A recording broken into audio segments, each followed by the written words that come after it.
céu. Não espero que fique mais, né? Só no teu coração, mas que não fique mais, né?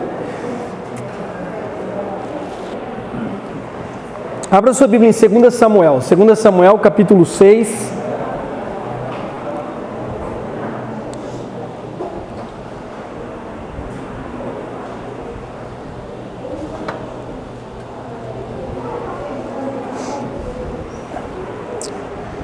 Segunda Samuel, capítulo 6, a partir do versículo 1.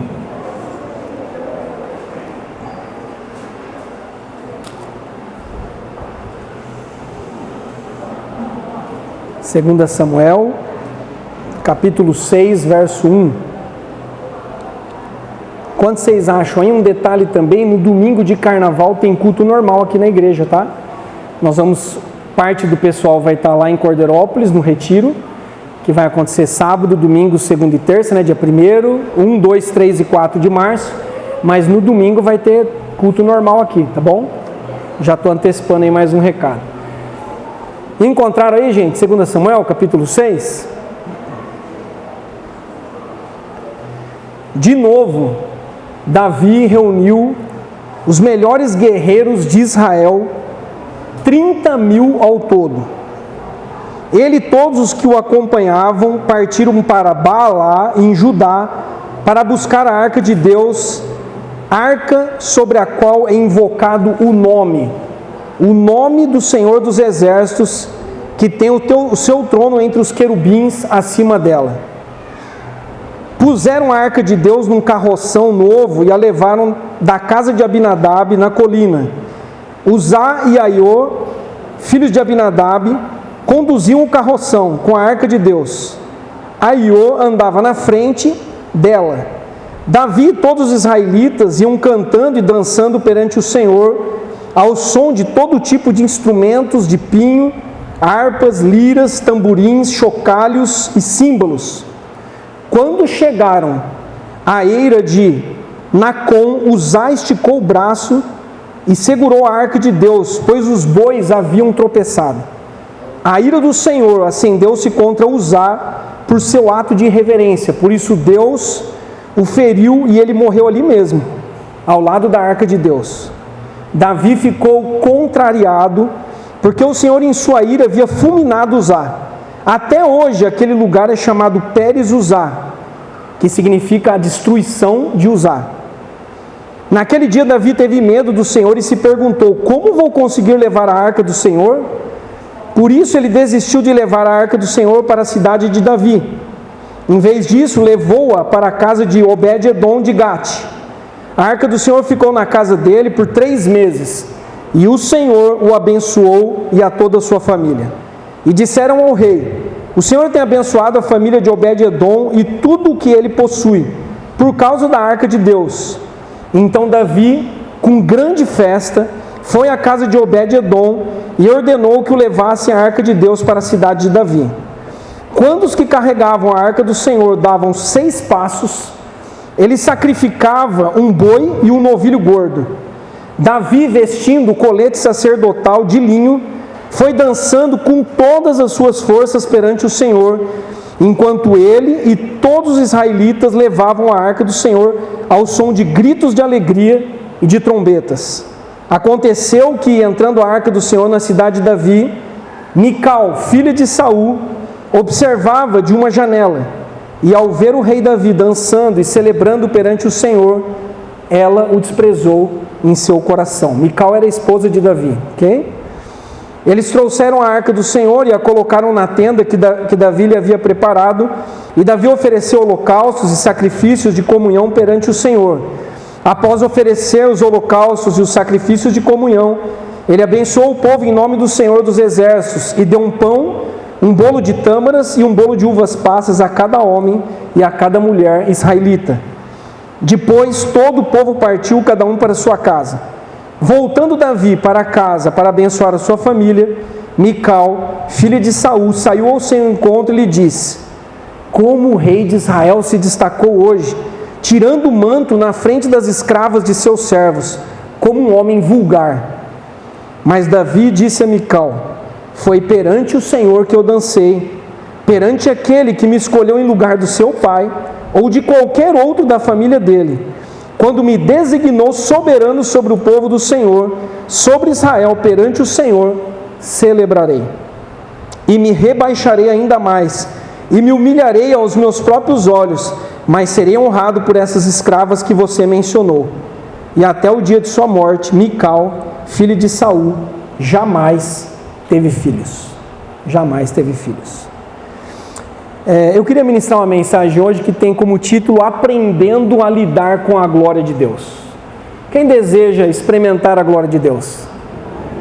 Ver a glória de Deus, né? Todos nós temos esse anseio de, como Moisés, Senhor, mostra-me a tua face, né? Eu quero mais, eu quero me aproximar mais do Senhor, eu quero ter mais intimidade com o Senhor. Nós falamos disso, nós cantamos sobre isso na igreja, sobre a glória de Deus, mas muitas vezes nós não somos muito bem ensinados em como nos aproximar ou como lidar com essa glória, porque não é de qualquer forma, não é de qualquer maneira, e o texto aqui mostra isso claramente. Mas eu quero orar mais uma vez, para que essa glória se manifeste entre nós, né, nos dando entendimento, nos dando graça, nos ajudando, né, a fazer as coisas com temor e tremor, como é devido ao nome. Eu acho muito bonito aqui esse verso 2, né? Acho que é o versículo 2, em que a Bíblia diz que essa arca, a arca de Deus que estava sendo carregada, ela é a arca de Deus, a arca sobre o qual é invocado o nome. A minha Bíblia está em letra maiúscula, o nome do Senhor dos Exércitos, que tem o seu trono acima dos querubins, acima dela. E não é qualquer nome, irmãos, não é qualquer pessoa, né? Não é qualquer glória, mas é a glória do Deus Todo-Poderoso, né? Nós estamos diante do nome, nós estamos diante daquele que é majestoso, daquele que é poderoso, daquele que é grande, eterno, criador, como já foi falado aqui, de todas as coisas. Então eu queria orar com você mais uma vez, que Deus fale ao seu coração. Pai, em nome de Jesus, nós te agradecemos e te louvamos pelo privilégio, o acesso que nós temos à tua presença, à tua glória, à tua manifestação. Muito obrigado. Que o Senhor nos ensine, Pai, a lidar com essa glória de maneira santa, debaixo do temor, da reverência que lhe é devida, ou que lhe são devidas. Em nome de Jesus, abençoa o teu povo, continue se manifestando a nós, derrama mais sobre nós da tua presença, da tua unção, e que nós possamos, em nome de Jesus, crescer com tudo isso, sermos transformados. Em nome de Jesus, contamos com a tua ajuda nesse momento. Que o teu nome seja honrado e glorificado. Amém. Amém. Glória a Deus. Vou direto ao assunto, tá? Primeiro, irmãos, boas intenções não bastam. Mas eu sou tão bem intencionado, eu não queria errar, e eu fiz de um jeito que eu achava que era o melhor. Nós vemos aqui um homem chamado Uzá, e está acontecendo aqui um transporte da arca de Deus de um lugar, e a intenção era levar até a cidade de Davi, e eles colocam essa arca em cima de uma carroça, de um carroção novo, e os bois estão ali puxando, e num determinado momento essa carroça dá uma balançada, porque os bois tropeçaram, e esse sujeito chamado Uzá, que o pai era o Abinadab, pôs a mão na arca, tentou segurar, e foi fulminado na hora. É um texto difícil de ler. Quando a gente olha, a gente fala, mas esse homem não estava tentando ajudar? A arca ia cair no chão, né? Os bois tropeçaram e desequilibrou ali a carroça, e talvez a arca fosse cair ali, quebrar, acontecer alguma coisa, amassar, e esse homem colocou as mãos ali. E, essa atitude não foi uma atitude de zelo, de cuidado pelas coisas de Deus? Por que essa tragédia aconteceu? E a Bíblia diz que a ira de Deus se acendeu contra esse homem, e esse homem foi destruído na hora, foi fulminado na hora que colocou a mão, ou as mãos na arca de Deus.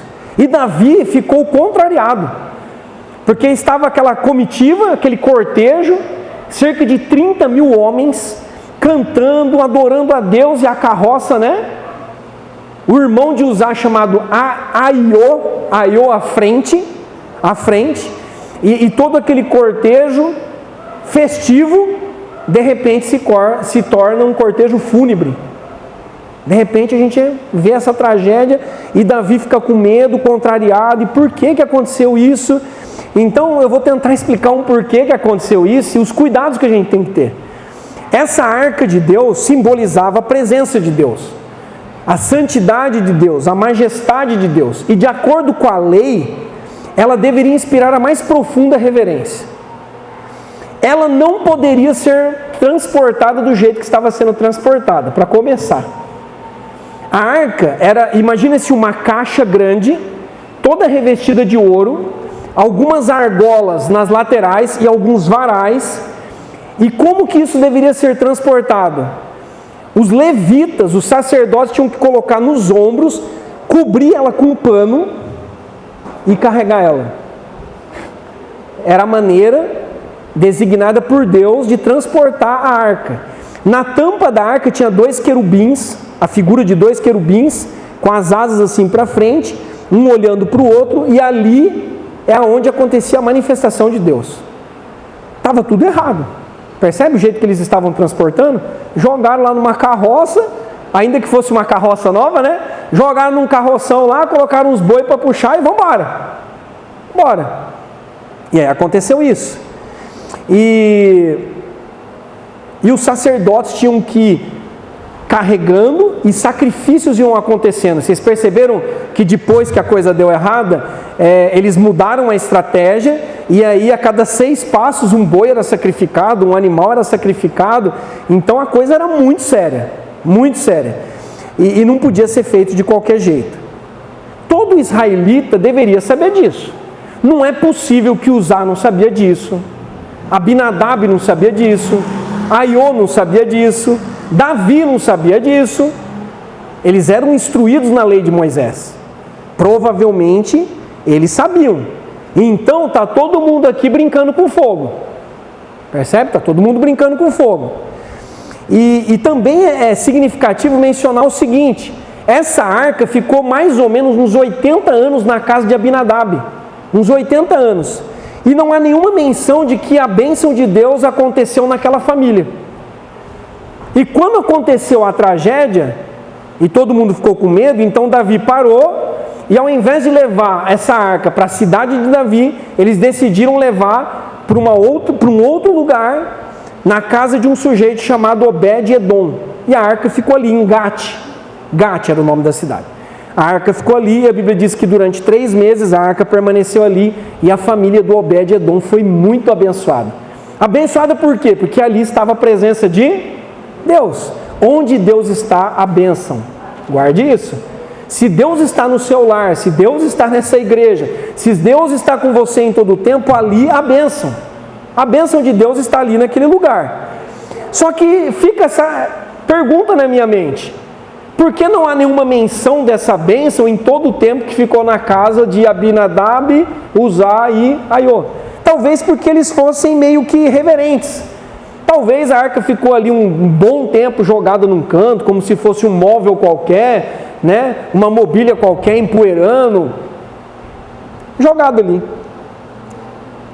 Estou conjecturando aqui, tá? A Bíblia não fala sobre isso.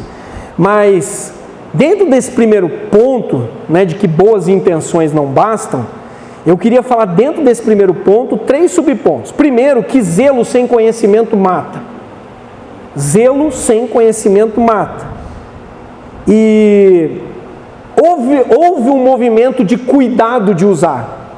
Ele teve uma boa intenção, mas houve também um descaso em relação aos padrões de santidade de Deus.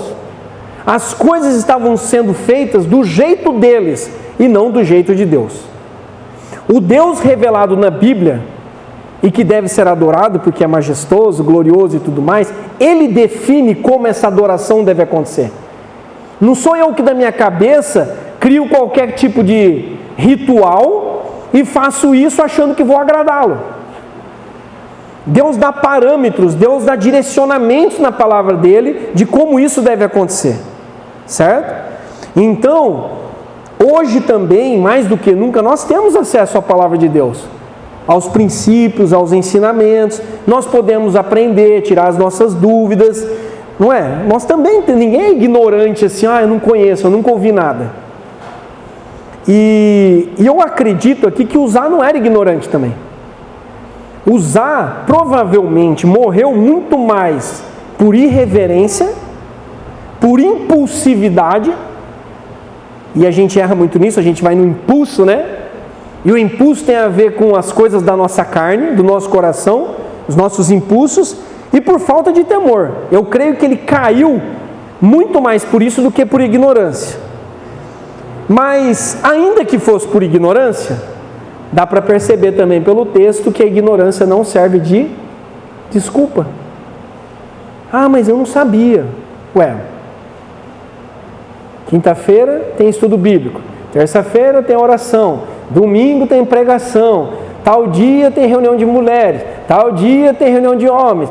Oportunidades para aprender a vontade de Deus, nós temos o tempo todo. Todos nós temos acesso à Bíblia hoje.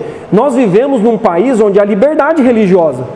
Eu posso comprar minha Bíblia, eu posso baixar minha Bíblia no celular e eu posso ler e conhecer a vontade de Deus. Então ninguém pode dizer assim, eu não sabia. Ou Deus conhece o meu coração, eu tinha uma boa intenção. Irmãos, de boas intenções, há uma frase que diz que o inferno está cheio. E tem inúmeras pessoas que, apesar de sinceras, estão sinceramente enganadas. Ah, mas eu sou sincero. Isso é bom? É bom ser sincero? É bom. Mas eu posso estar sinceramente enganado. Na minha forma de me aproximar de Deus, na minha forma de orar, na minha forma de jejuar. Eu posso estar fazendo tudo errado. Fora dos padrões de Deus.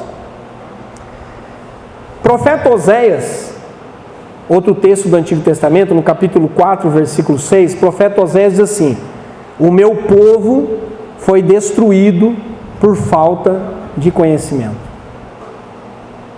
Não teve desculpa. O meu povo foi destruído por falta de conhecimento. Já que isso estava acontecendo, Oséias vai falar um pouco mais à frente, no capítulo 6, versículo 3, o seguinte: conheçamos o Senhor, esforcemo-nos por conhecê-lo. Dá trabalho, irmãos. Ler Bíblia, orar, vir na escola bíblica e tal. Esforcemo-nos por conhecê-lo. Tão certo como nasce o sol, ele aparecerá, glória a Deus. Ele virá para nós como as chuvas de inverno, como as chuvas de primavera que regam a terra. Capítulo 4, versículo 14 de Oséias, o final, a Bíblia diz assim: um povo sem entendimento precipita-se à ruína.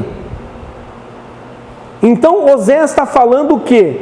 Que a falta de conhecimento de Deus traz ruína, traz destruição. E ao mesmo tempo Oséias está dizendo: se é assim, esforcemo-nos, busquemos ao Senhor, porque Ele virá, Ele aparecerá, Ele se revelará. Mas veja que isso é para quem se esforça, para quem busca conhecimento, para quem se dá o trabalho de conhecê-lo. E nós somos muitas vezes preguiçosos, como Uzá. Acho que Uzá estava, tranquilo. Põe aí numa carroça aí, vai de qualquer jeito, qualquer coisa eu seguro, Que se for boi que vai puxar, ou vaca, ou jumento, qualquer coisa, a arca tem que chegar lá no destino. Estava sendo feito, irmãos, de qualquer jeito. É perigoso isso. Olha o que Paulo diz em relação aos judeus. Está lá em Romanos, capítulo 10, versos 1 a 3. Paulo diz assim: irmãos, o desejo do meu coração e a minha oração a Deus pelos israelitas é que eles sejam salvos. Eu quero que meus conterrâneos, que os meus irmãos sejam salvos. Eu posso testemunhar que eles têm zelo por Deus. Eles são cuidadosos, mas o seu zelo não se baseia no conhecimento. Estão fazendo tudo errado. Agora olha o que Paulo diz na sequência: porquanto, ignorando a justiça que vem de Deus e procurando estabelecer a sua própria, não se submeteram à justiça de Deus. Aqui está o problema. Ao invés de eu me submeter à justiça de Deus que está revelada na palavra, eu crio a minha própria justiça. Eu crio o meu próprio caminho para me achegar a Deus. Isso é zelo sem conhecimento. Eu diria que zelo sem conhecimento genuíno de Deus, da sua palavra, não passa de mera religiosidade vazia. Não serve para nada, não presta. Não presta. Isso não tem poder para produzir vida. Sou tão caprichoso, sou tão zeloso, mas se eu fizer isso sem conhecimento, não vai produzir vida nem para mim nem para ninguém. Pelo contrário, mata. Zelo sem conhecimento, mata. Tem lugares que ensinam uma palavra totalmente distorcida do que é a Bíblia, ou acrescentando coisas, ou tirando coisas, e estar nesse lugar, fazer parte desse lugar, é mais prejudicial do que benéfico. Não vale essa conversa assim, tanto faz, toda igreja é igual, qualquer lugar vale. Não, irmãos, de jeito nenhum. Isso daí é ingenuidade. Crente maduro, crente que já conhece a palavra de Deus, não é qualquer lugar não. Tem que estar sendo pregada a palavra de Deus do jeito que está revelado na palavra de Deus. As músicas que são cantadas são músicas que têm a ver com a vontade de Deus. Por quê? Senão nós estamos fazendo um barulho vazio, que não leva a lugar nenhum. Então, eu não estou falando ou pregando contra o zelo. Eu estou pregando contra o zelo sem conhecimento. Aliás, Paulo fala para a gente ter zelo. Ele fala isso em relação aos judeus, né? Que eu citei aqui em Romanos capítulo 10. Depois Paulo fala um pouquinho mais para frente, em Romanos 12, versículo 11, Paulo diz assim: nunca lhes falte o zelo. Sejam fervorosos no Espírito. Sirvam ao Senhor. Sabe o que eu quero ligar aqui? O zelo, que é um zelo baseado na comunhão, na intimidade, no fervor do Espírito. Não é um zelo carnal, é um zelo espiritual, com entendimento. Me entenderam? É um zelo que está alinhado ao fervor do Espírito e ao serviço ao Deus, do jeito que Ele gosta, não do jeito que eu gostaria que fosse, do jeito dele. Então, olha, boas intenções não bastam, zelo sem entendimento mata, certo? E sentimentos de excessiva familiaridade são perigosos. Deus é meu parça, Deus é meu amigão, sabe? Sentimentos de excesso de familiaridade são perigosos. A Bíblia nos mostra no Novo Testamento que hoje nós somos a arca de Deus. Nós carregamos a presença gloriosa de Deus. Nós somos templo do Espírito Santo. Nós somos a habitação do Espírito Santo. A divina semente foi plantada em nós. Nós temos esse tamanho privilégio, ao mesmo tempo responsabilidade, para não cairmos no mesmo erro de usar. O mesmo erro. Então, qual foi o erro de usar? Uma confiança excessiva produzida pela familiaridade. Sabe qual é o problema? Quando nós começamos a pensar assim: Deus é como um de nós, Deus vai me entender, Deus é um mortal como eu, Deus não vai ver o que eu estou fazendo. E aí nós agimos com malícia. Esse é o perigo. Guarde uma coisa, irmão e irmã: quem habita em você é santo. Vou repetir: quem habita em você é santo, é separado de todas as coisas, não tem pecado, não tem mancha, nele não há dúvida, não há trevas. Então, hoje é lindo, é maravilhoso nós sermos chamados de amigos de Deus, filho de Deus, sabemos hoje que o Espírito Santo habita em nós, nós carregamos, nós somos essa arca, nós carregamos a glória de Deus, mas cuidado com a irreverência, cuidado com o excesso de familiaridade. A arca sobre o qual é invocado o nome do Senhor dos Exércitos, que é você hoje, e que tem o seu trono entre os querubins. Cuidado com o jeito que você carrega a sua vida. Agora pense em você como a arca, indo para cá e para lá, e carregando a glória de Deus. Vai para o trabalho, vai para a tua casa, vem para a igreja, vai praticar um esporte. Você é a arca, você está carregando essa presença. Como você carrega essa presença? Talvez você pense assim: isso daí é coisa do Antigo Testamento, pastor, hoje não acontece, né? O cara foi fulminado, tal, lei de Moisés, né? Antigo Testamento, certo? A gente é tentado a pensar nisso. Mas no Novo Testamento tem um texto em 1 Pedro, capítulo 1, versos 14 a 16, que a Bíblia diz assim: como filhos obedientes, não se deixem amoldar pelos maus desejos de outrora, quando vocês viviam na ignorância.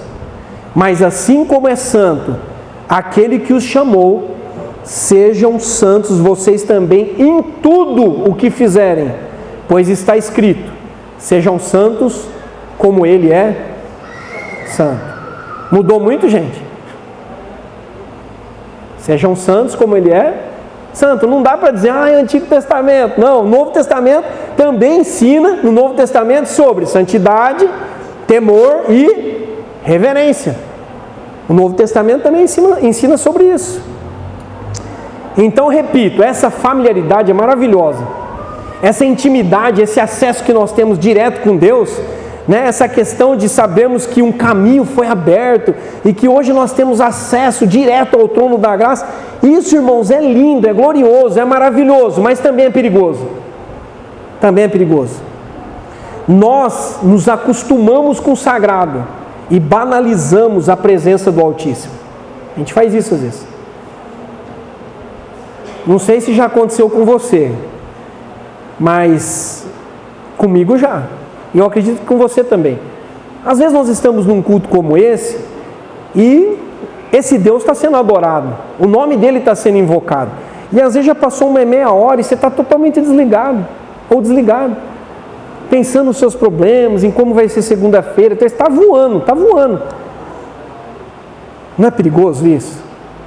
Eu estou, mas não estou. Eu estou na presença dele, mas estou erguendo a mão porque todo mundo ergueu. Estou falando glória a Deus porque alguém falou, eu fiquei animado também, glória a Deus. Vão, né? Já vou no automático. Sabe aquela coisa de piloto automático? Então isso é perigoso. Se acostumar com o sagrado é perigoso. Onde ele está, irmão, sempre é especial. Sempre é maravilhoso. Sempre é glorioso. Um culto como esse nunca vai ser igual a nenhum outro. A forma que Deus se manifesta hoje não é igual o que foi na quinta, no domingo, ou um mês atrás, não é igual. Então nós precisamos estar atentos o tempo todo àquilo que está acontecendo, apesar do calor. Apesar do calor. Eu sei que não é fácil se concentrar, né, dentro de uma panela de pressão ali. Mas nós estamos diante da presença daquele que é santo. Não se acostume com o sagrado. Não banalize a presença do sagrado, do Altíssimo. E apesar de Deus nos ser familiar, porque a gente tem acesso, nós continuamos sendo pó. Ele continua sendo Deus, mas eu continuo sendo pó, eu continuo sendo pecador e carente da sua graça. Então eu não posso pensar assim, eu sou igual a ele, eu estou no mesmo patamar, né? Não confunda as coisas, amém? Amém? Não confunda as coisas. Quer ver um exemplo disso na Bíblia? Quando Davi adulterou. Está lá em 2 Samuel, um pouquinho mais para frente do texto que nós lemos aqui. Capítulo 11 e 12. O que aconteceu? Davi vai, pega a mulher do outro, de Urias, a mulher engravida, aí Davi cria toda uma trama para colocar o marido dela, Urias, que era um soldado de confiança de Davi, na linha de frente de batalha. O homem estava na guerra contra os amonitas. Põe ele lá para ele ser morto, porque o que acontece? Deixa o homem lá na linha de frente, desprotegido, ele morre, eu fico com a mulher dele e com o bebê. Pronto, ninguém vai ver, ninguém vai descobrir. Fez toda uma trama, não fez? Aí Deus levanta um profeta chamado Natã. E aí Natã vai lá confrontar Davi. Presta atenção no que Natã disse a Davi.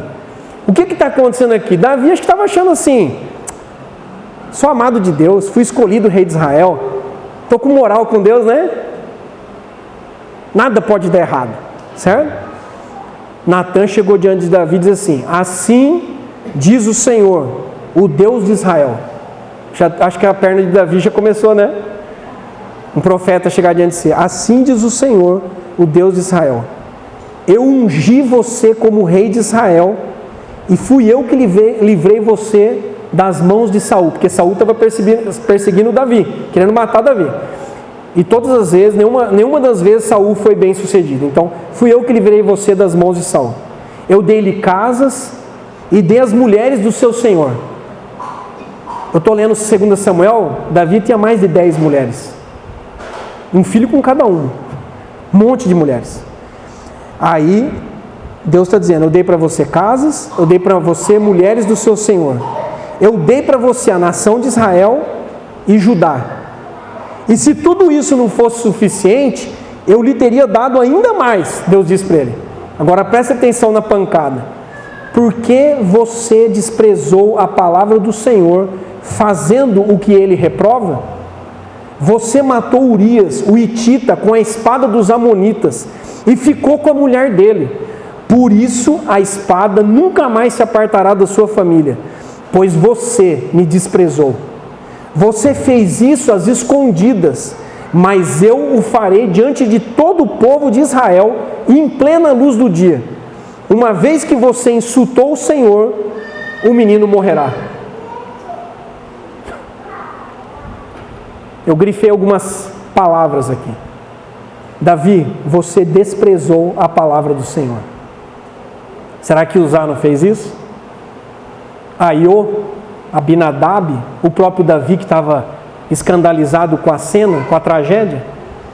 Davi, você desprezou a palavra do Senhor, mas você me desprezou, Deus está dizendo. Irmão e irmã, preste atenção no seguinte: quando nós desprezamos essa palavra, nós não estamos desprezando apenas a palavra, nós estamos desprezando o Deus da palavra. Quando nós levamos a palavra de qualquer forma, eu estou desprezando Deus. E mais, ele disse assim: você insultou o Senhor, você me insultou. O que você fez às escondidas, a trama que você criou, eu vou trazer a todos, à luz do dia, vou te expor publicamente. E isso aconteceu.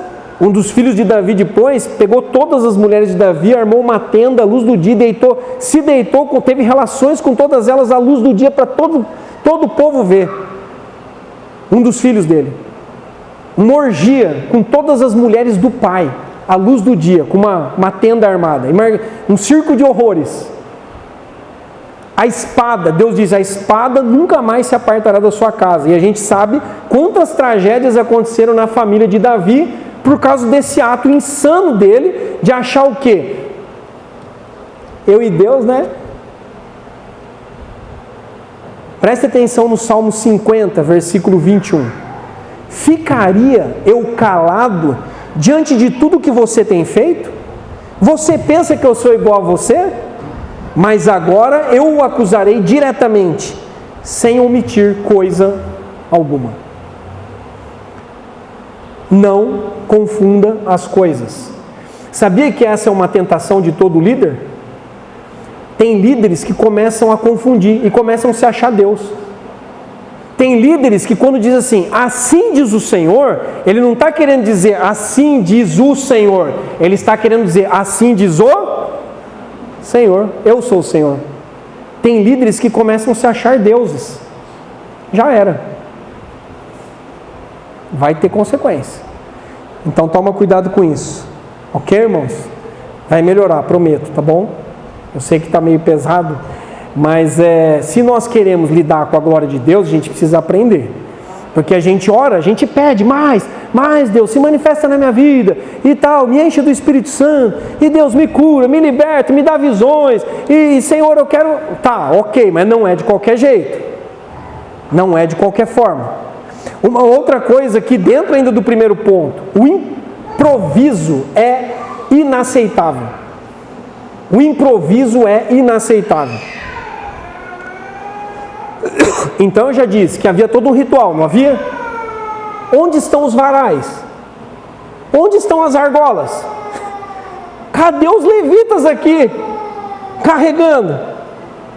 Cadê a coberta que tinha que estar em cima da arca? Será que nós achamos que a gente pode improvisar apenas porque nós temos uma boa intenção e ganhar tempo? Ah, vamos ganhar tempo, então vamos improvisar. Ah, sabe de uma coisa? Eu vou preparar o sermão assistindo o jogo do time do meu coração. Eu já sei como fazer, eu tenho experiência. Na hora eu prego lá qualquer coisa lá, dou uns glória a Deus meio alto, uns aleluias, irmão, amém, tal, todo mundo fica emocionado. Irmãos, pode isso? Olha, eu vou ministrar o louvor, eu vou tocar hoje no louvor. Pô, essa música eu já toco, eu estou acostumado, nem vou ensaiar. Nem vou ensaiar. Quero nem saber, na hora eu me viro. Eu já sei como fazer, minha experiência basta. Ninguém vai perceber, será, irmãos? Talvez ninguém aqui da igreja perceba, mas será que o nome não percebe? Dá para fazer de qualquer jeito? Ah, não vou estudar nada. Chega na hora lá, eu sei que a prova é teste. Eu chuto tudo a alternativa D, na hora acerto umas questões aí, passo na prova. Pode isso, Arnaldo? Pode? Ah, se eu tirar a média ali raspando já tá bom. Pode isso? Então, Deus não se agrada desse tipo de comportamento. Tem horas, irmãos, sim, que nós nos preparamos, que a gente caprichou e tal, e que você é colocado diante de uma situação que você vai ter que improvisar. Eu estou falando de um improviso aqui, que é inaceitável, que é relaxo. Relaxa, falta de temor. Eu estou lá preparando o sermão e ao mesmo tempo eu estou vendo o Facebook. Aí eu vou lá, digito mais um pouco o sermão. Então quando eu estava preparando e Deus foi falando essas coisas no meu coração, olha o que eu fiz com o meu celular. Espera aí, gente, eu não quero já ser o primeiro a cair nisso, né? Empurra ele para lá, deixa eu me concentrar aqui, ok? Então, a unção, o chamado de Deus, a intimidade com Deus são importantes, mas o preparo também é. O preparo também é.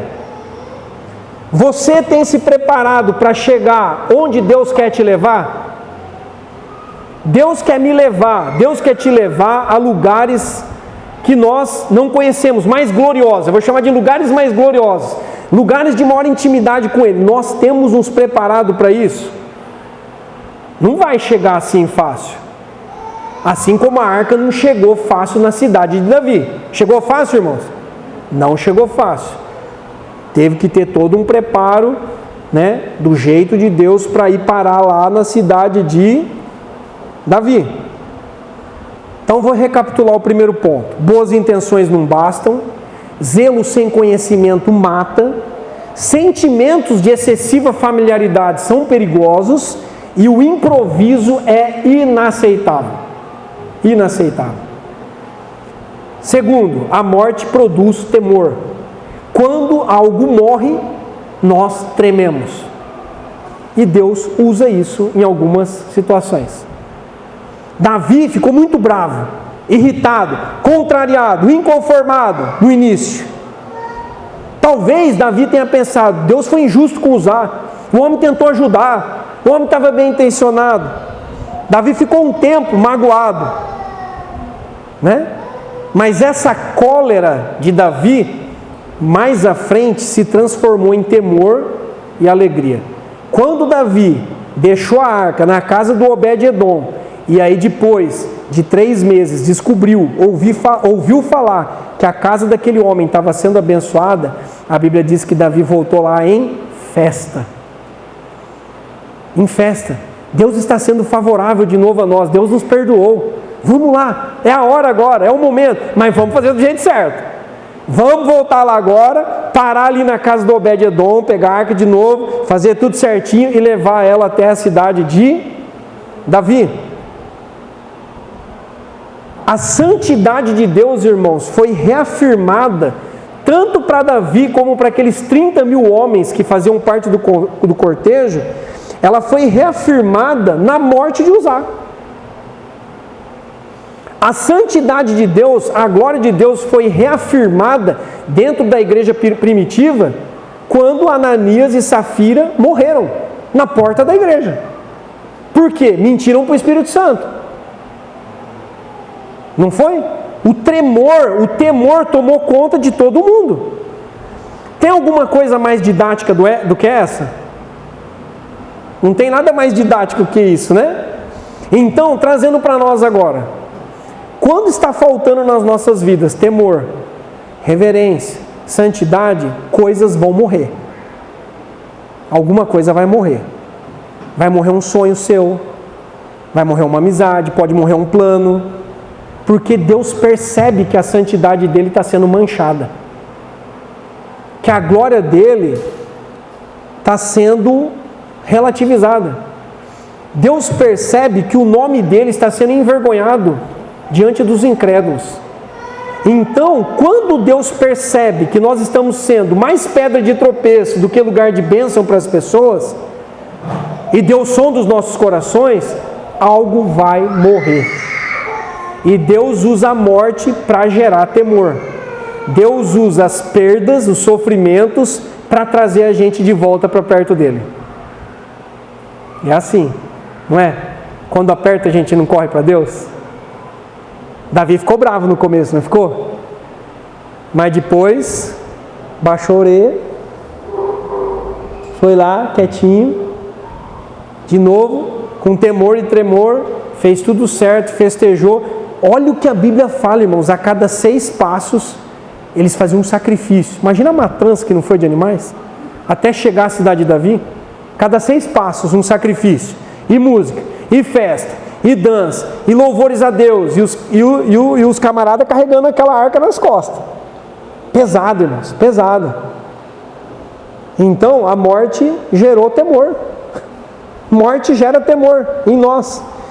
E aí a gente também poderia pensar, pastor, isso é coisa do Antigo Testamento, né? De novo não. De novo não. Essa disciplina ainda acontece hoje. Porque a Bíblia diz no Novo Testamento que de Deus não se zomba, que aquilo que o homem semear, isso ele colherá. A Bíblia também diz no Novo Testamento que Deus é fogo consumidor. Fogo consumidor. Então, cuidado, ok? Cuidado com isso. Se algumas coisas estão morrendo na tua vida, talvez Deus esteja tentando chamar a tua atenção, para que você volte para o caminho certo. E pare de insistir nisso, está dando errado, está morrendo, não vai, não tem vida, não tem alegria, não tem. Então alguma coisa eu posso estar sendo, pode ser que eu esteja fazendo errado, eu preciso me avaliar. Não dá para eu pegar, depois de uma tragédia dessa, vamos fazer do mesmo jeito? Seria inteligente Davi fazer do mesmo jeito? Já que o Uzá morreu, troca a carroça, troca os bois, ou usa a mesma carroça e os mesmos bois e vamos seguir adiante. Não ia dar certo de novo. Mude a estratégia em nome de Jesus. Né? Se não está dando certo assim, se avalie, pergunte a Deus, Deus, tem alguma coisa comigo? Tem alguma coisa que a minha família está fazendo? Nós estamos sendo relaxados em relação ao Senhor? Nós estamos vivendo de improviso? Vai do jeito que vai? Como é a sua semana? Há temor de fato? Há busca por intimidade com Deus? Né?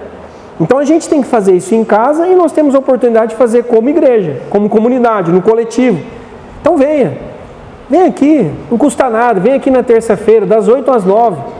Dobra um pouco o seu joelho, vai num cantinho ali, ora, busque a Deus. Se você pode vir, ore. Aí depois a gente vai ter algumas orações juntos. Não consigo, terça eu estudo, eu trabalho. Na quinta, quem sabe, venha, aprenda a palavra de Deus. Né? Evite levar assim, ouvir as coisas e entrar por aqui e sair pelo outro lado. Sem qualquer tipo de mudança de vida. Esse ano, irmãos, não é um ano de oração e trabalho? Mais oração e mais trabalho? Então assim, nós estamos brincando? É só para ficar bonito ali, um banner ali? Não estamos brincando. Nós não estamos brincando com a glória de Deus, certo? Se é mais oração, então eu tenho que orar mais. Eu tenho um alvo, orar mais esse ano do que eu orei ano passado. Buscar mais servir a Deus do que eu servia antes. Não dá para eu ficar assim, não tenho nada a ver com isso, deixa que os outros carreguem, né, a glória de Deus por mim. Você gostaria que alguém carregasse a glória de Deus por você? Eu não, eu quero eu carregar. Né? Se nós somos a arca, todos nós somos a arca, amém? Você é a arca de Deus? Você carrega o Espírito Santo, a glória de Deus? Eu não quero que os outros carreguem, eu não. Não quero ser uma caixa vazia. Só que não vai cair do céu, não. Se nós não nos esforçarmos para buscar o Senhor enquanto nós podemos achá-lo, não vai ter glória nenhuma, não. Nós vamos fazer barulho, nós vamos fazer atividade, vão ter atividades, programações, mas o que interessa é que a glória de Deus, zero. E eu vou para o último ponto. Saia da janela e venha festejar. saia da janela e venha festejar. Ficar só na janela como Mical, olhando o cortejo passar, é fácil, não é? Ficar na janela ali, né? Na espreita, olhando as pessoas celebrando, cantando, dançando, orando, e eu não me envolver. Enquanto Davi celebrava a presença de Deus, que nem um menino, dançando e tal, parecia uma criança, né, desprendida na inocência, que nem a gente vê as crianças aqui, né, dançando. Enquanto Davi estava lá, não estava nem aí com o que os outros iam pensar. Ele era o rei, tá? O rei de Israel. Enquanto Davi estava lá se jogando na presença de Deus e rasgando o coração, a mulher dele estava lá na janela. Que papelão! Olha o que meu marido está fazendo. Parece um vadio, parece um vulgar. Tirou o manto para dançar lá na presença das escravas. Meu Deus, que homem que o Senhor foi me dar, hein? Que vergonha, que vergonha. Meu marido está dando glória a Deus alto. Minha mulher está dando uns gritos na igreja. Que vergonha, Senhor. Eu não conheço, né? Não conheço. É meu filho que está aqui na frente glorificando a Deus. Não conheço esse menino, não. Não conheço essa menina, não. Não é meu filho, não. Não é minha filha. Mical estava assim, carrancuda, com olhar de julgamento, alimentando pensamentos errados.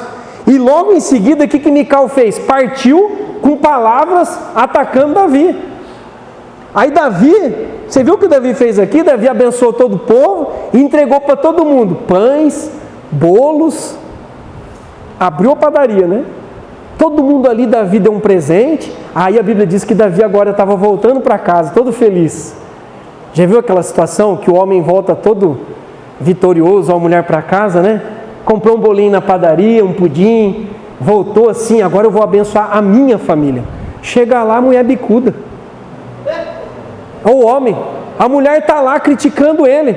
Aí tomou uma envezada, irmãos, mas tão forte, porque Davi falou assim: ah é? Você está achando que eu sou um vulgar, um vadio, que eu estou aí dançando que nem um moleque e tal? Eu estou dançando mesmo, eu estou feliz. Sabe por quê?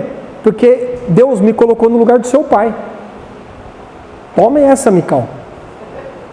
Ô Mical, assim como teu pai era um carnal, que não tinha a glória de Deus, não tinha intimidade com Deus, é você. Então eu vou dançar mesmo, eu vou me humilhar na presença de Deus, porque Ele é meu Deus, Ele me deu tudo. Eu sou o rei de Israel, eu governo sobre todas as famílias. Seu pai desapareceu da face da terra, a família de Saul foi desaparecendo da face da terra, porque Davi foi crescendo e Saul foi caindo. Diante do Senhor, desse que me escolheu, eu vou me humilhar, eu vou rasgar as minhas vestes. Você fica aí bicudo, pode ficar me julgando. E aí a Bíblia diz algo muito sério, que daquele dia em diante Mical nunca mais teve filhos, ficou estéril.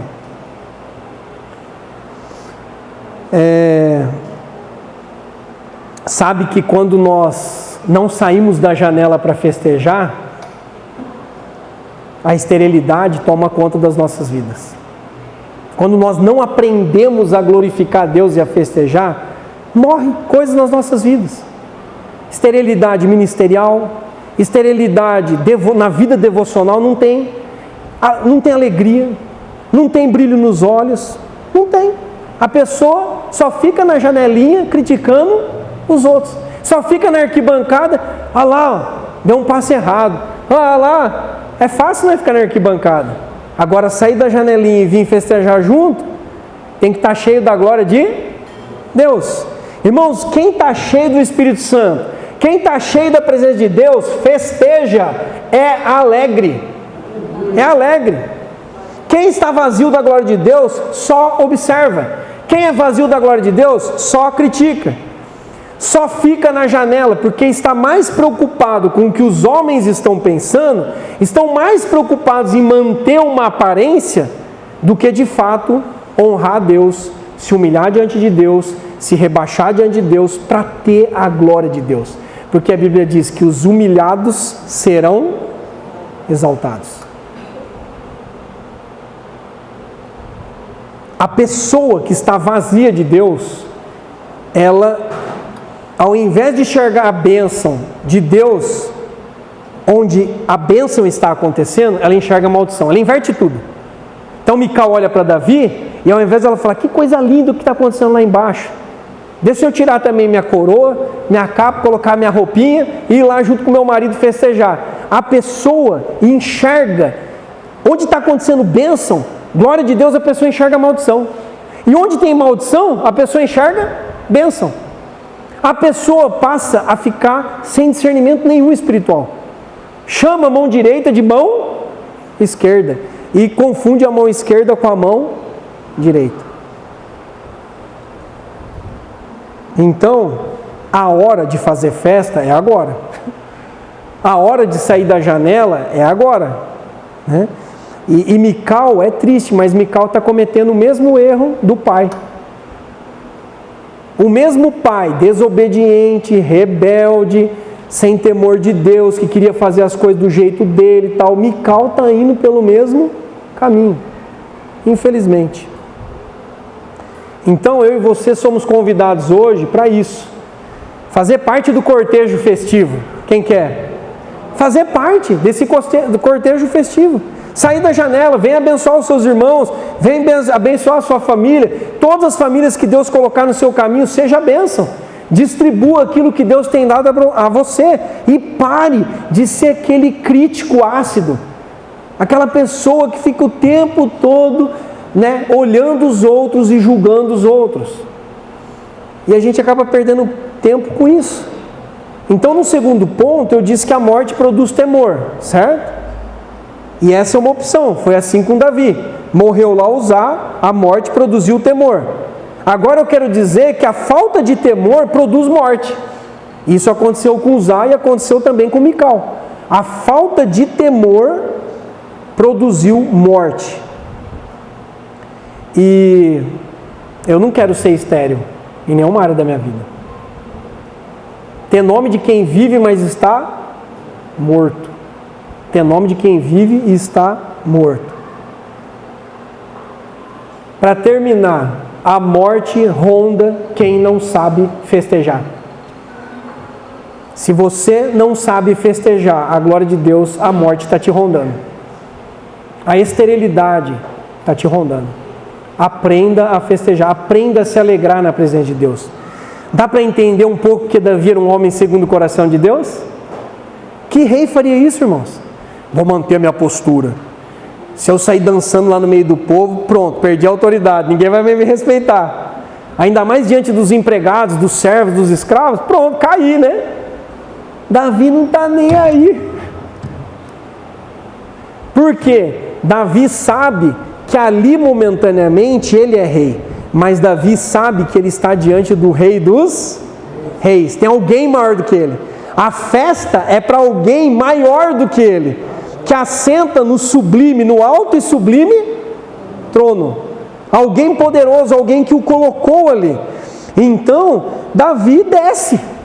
Davi se humilha. Davi serve. Davi dá a cara a bater.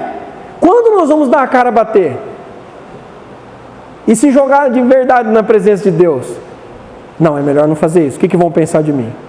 Né? Cada um tem a sua personalidade, o seu jeitão. Mas dá pra gente ser mais solto na presença de Deus? Será que Deus não quer isso? Mas algo genuíno eu estou falando. Não porque o pastor está falando, mas algo assim, de alegria mesmo. Pô, que alegria. Vou fechar os olhos aqui na hora do louvor e eu quero adorar. Eu quero, se de repente quando eu acordar eu estiver já girando, né? Eu comecei aqui, eu já estou lá, daqui a pouco, né? Amém. Esquece o que os outros estão pensando. A gente muitas vezes se preocupa muito com os homens, mas a gente não se preocupa com a glória de Deus. Sem essa intensidade, irmãos, a gente vai experimentar pouco.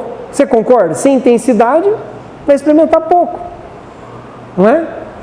Seja na oração, seja na sua leitura bíblica, seja nos seus estudos. Se a coisa é ralinha, superficial, se não há amor, sabe? Se aquilo ali não faz diferença, qual que é a tendência nossa? Ficar criticando os que são mais alegrinhos, né? A gente vai criticar. Ô pastor, pelo amor de Deus, tira essas crianças da frente aqui, porque elas estão me incomodando. Ok, tem que ter um meio termo, não tem? A gente tem que ter um cuidado. Mas não é estranho se a gente, como adulto, se tiver uma criança aqui no espontâneo, né? No espontâneo dela ali. Não é estranho se a gente ficar irritado o tempo todo? É pra gente estranhar. Por que meu coração está assim? Por que eu não consigo me concentrar? Por que eu olho e eu me incomodo que a criança está girando, está indo para frente, para trás, está dançando, né? Será que eu não tenho nada a aprender com eles? Será que meu coração não está duro, não está frio? Porque tudo me incomoda. Tudo me incomoda. Viver perto da glória de Deus é arriscado. É arriscado, não é, irmãos? O texto aqui mostrou que é arriscado, né? Mas é o melhor lugar do mundo. É o melhor lugar do mundo viver perto da glória de Deus. É arriscado, é perigoso, mas é o lugar mais seguro e mais abençoado de todos. É a melhor escolha que nós podemos fazer. A única coisa que eu estou aqui e que eu quero que você guarde na mensagem de hoje é que tem um jeito certo de lidar com essa glória. Só isso. Não estou dizendo que você tem que ter medo agora. Meu Deus, saí do domingo lá do culto, o pastor deu uma palavra agora que... Será que vai cair um raio na minha cabeça? Eu vou ser fulminado, né? Que nem usar? Não, não é essa a intenção da palavra. A intenção da palavra é que você busque sim a glória de Deus, mas faça isso do jeito certo, com coração sincero, sim, com boa intenção, é importante, mas de acordo com o que Deus instrui. Não é do meu jeito. Eu não posso chegar assim diante de Deus e falar: Deus, eu vou fazer isso hoje, mas não está na palavra. O que eu vou inventar agora? Eu não tenho que inventar. Eu tenho que me adequar ao jeito dele. Por exemplo, né, aproveitando que a Miriam está aqui, tem gente que é super contra a dança na igreja. Eu respeito, mas eu não consigo ver isso. Eu não consigo ver isso, irmão. Tem gente que fala que a dança na igreja só distrai as pessoas. E que a dança não glorifica Deus, não significa nada. Bom, até onde eu aprendi, eu não tenho formação na área de comunicação, nada, mas nós não nos comunicamos só com palavras, certo? Nós nos comunicamos através dos gestos, do semblante, do corpo. Então, se algo está sendo feito, né, movimentos com o corpo, isso teve um preparo, teve oração, teve um estudo, teve um direcionamento de Deus, e as meninas vão aqui dançar na presença de Deus, seja no louvor, seja num dia especial. Deus não está nisso? Se for feito de um jeito espiritual, bom, se Deus é contra a dança, por que Davi está dançando que nem um louco aqui? Ah, mas é Antigo Testamento. Mas tem algum lugar no Novo que fala que não pode mais dançar? Eu não vi. Perceberam aqui também? Quanto tempo a igreja ficou brigando? Ah, bateria não pode, percussão não pode, guitarra do demônio, né? E tal, não sei o que. Vocês viram aqui na hora que a arca está sendo transportada? Ao som de todo tipo de instrumentos, de pinho, harpas, liras, tamborins, chocalhos e símbolos. Tudo que os caras tinham na época que era instrumento musical, usaram para glorificar Deus. Então, aonde está escrito que o instrumento A, B ou C não pode usar? Eu também não consegui ainda encontrar na Bíblia. Se você encontrar... Tem igreja que no louvor tem pandeiro. Oh, pastor, misericórdia, tira o pandeiro, esse negócio é coisa do samba, né, dos manos, sei lá de quem. Sei. Eu conheço igreja nossa que tem grupo de pagode gospel e que os caras tocam lá com a letra de Deus lá e com o pandeirinho lá. Mas você pode não gostar, não é teu, vamos dizer assim, não é a tua música, né, preferida. Mas percebe, nós temos que ter cuidado, irmãos. Toma cuidado com aquilo que a gente chama de profano e às vezes é santo. Está acontecendo algo maravilhoso ali, Deus está se manifestando e nós estamos lá que nem a Mical, né? Olhando na frestinha da janela. Nossa, pelo amor, que vergonha lá aquele irmão lá. Se ajoelhando lá, ó. Deitou no chão. Meu Deus, para que isso? Quer aparecer diante dos outros. Você não conhece a dor das pessoas, você não conhece o que a pessoa está vivendo com Deus. Às vezes Deus está arrebentando a pessoa por dentro, transformando, mexendo. Quer cair no chão? Cai. Fica aí no chão.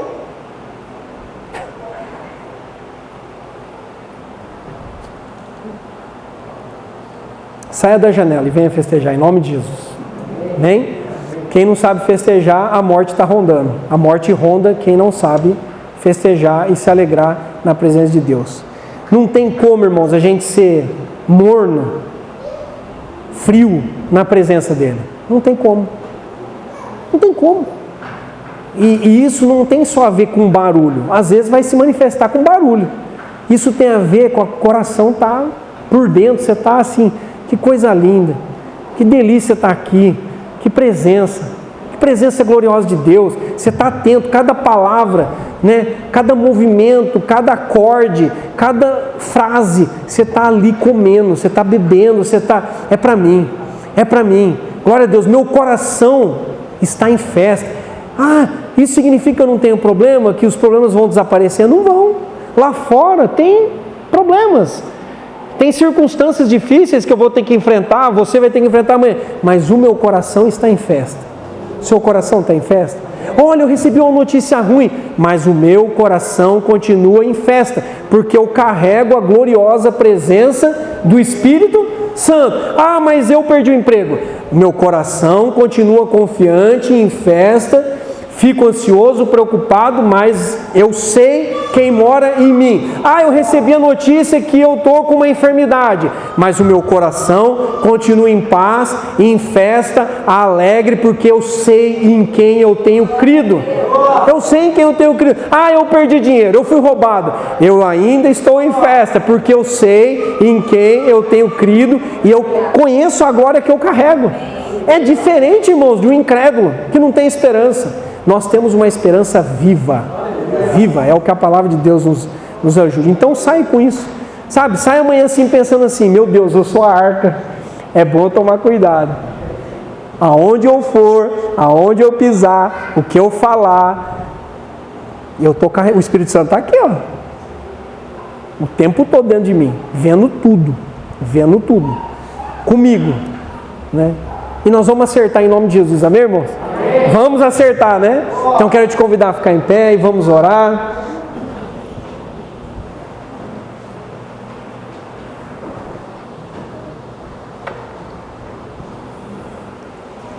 E vamos caprichar naquilo que Deus tem nos dado.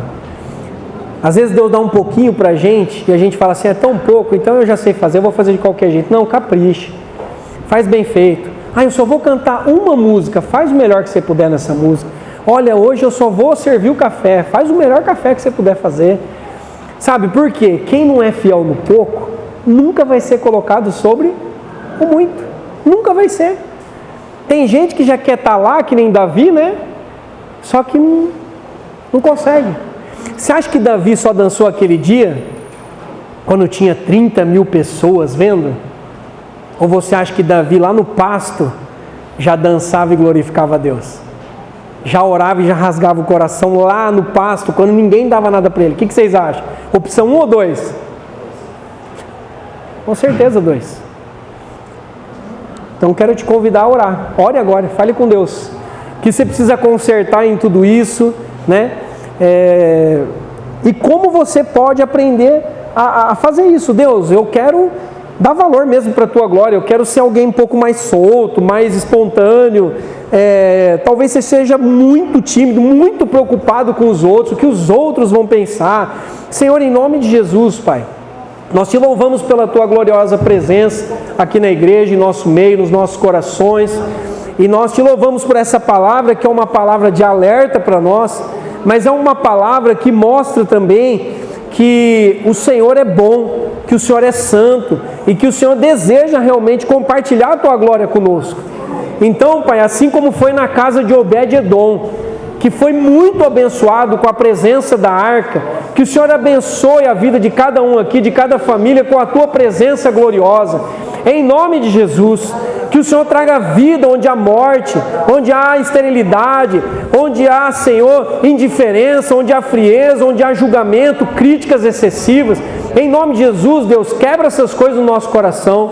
Nos ajude, Pai, na questão da excelência, de ter um zelo, mas um zelo baseado no fervor do Espírito Santo. Não um zelo carnal, mas um zelo que te agrada, um zelo que está alinhado com a Tua palavra, com a Tua vontade. Em nome de Jesus, nos perdoe toda vez que nós fazemos as coisas relaxadamente, todas as vezes que nós deixamos para a última hora, todas as vezes que nós improvisamos, achando que o Senhor é como nós, e que o Senhor vai entender no final. Tem misericórdia de nós, Deus. Nós estamos aqui para te oferecer sempre o melhor das nossas músicas, o melhor nas pregações, o melhor nas aulas, o melhor das nossas ofertas, o melhor da nossa vida como um todo, Deus. Receba isso, Pai, nos ajude a continuar crescendo como igreja, a sermos uma igreja fervorosa, avivada, uma igreja, Pai, que ama o Senhor de coração, não só com palavras, mas com obediência. Porque a Tua palavra diz que quem Te ama é aquele que Te obedece, Pai. Em nome de Jesus, Pai, nos ajude a obedecer, nos ajude a fazer do Teu jeito, Pai. Nos ajude a nos submeter, a nos humilhar, como Davi, que se humilhou diante do Senhor. Davi desceu, por isso foi exaltado. Nos ensine a descer, nos ensine, nos dê um coração humilde, Pai. Nos dê um coração ensinável, porque eu creio que nós temos muitas coisas para aprender do Senhor. Nós temos muito a aprender do Senhor. Continue nos ensinando, continue, Pai, contando conosco. Abençoa a nossa casa, Deus. Terrível coisa é a arca do Senhor estar na nossa casa e não acontecer nada, Deus. Terrível coisa é estarmos falando do Teu nome aqui e não termos a bênção do Senhor. Nos livre disso, Deus. Que a Tua presença esteja aqui, a Tua glória esteja aqui e a Tua bênção esteja sobre a vida dos Teus filhos, ó Deus. Nos ajude a ser fiel no pouco. Diga isso ao Senhor: Deus, me ajude a ser fiel no pouco. Eu Te agradeço, ó Deus, pelo pouco que o Senhor tem me dado, porque é o que eu posso hoje, é o que eu posso administrar hoje. Me ajude a ser fiel nesse pouco. Em nome de Jesus. Em nome de Jesus. Glória a Deus.